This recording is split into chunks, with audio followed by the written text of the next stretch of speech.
చంచలమ్మ సింధూరాకి శిక్ష వేసినందుకు ఇంటికి వచ్చాక అక్కడ ఉన్న కేశవ అక్కడ చంచలమ్మతో ఇలా అంటూ ఉంటాడు. ఎందుకు చంచలమ్మ నువ్వు సింధూరాకి ఇలాంటి శిక్ష వేశావు?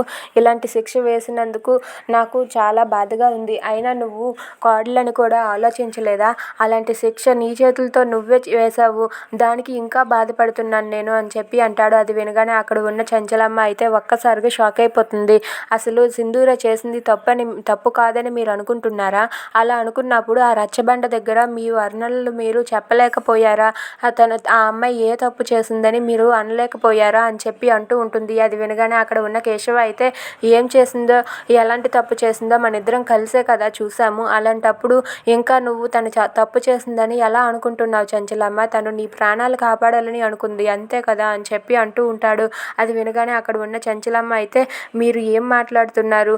ఆ అమ్మాయి తప్పు చేయడం నేను నా కళ్ళతో చూశాను. తప్పు చేసిన మనుషులకి నేను శిక్ష వేస్తాను, అలాగే ఆ అమ్మాయికి కూడా వేశాను అంతే అని చెప్పి అంటుంది. దాంతో కేశవ అయితే మన కోడలు అని నువ్వు ఒక్కసారి కూడా ఆలోచించలేదా? ఎంత కాదనుకున్న సింధూర మన సొంత కోడలు. అలాంటి సొంత కోడలు అని కూడా నువ్వు చూడకుండా సింధూరాకి శిక్ష వేయడం నాకు నచ్చలేదని చెప్పి కేశవ అంటాడు. If you like this video please subscribe.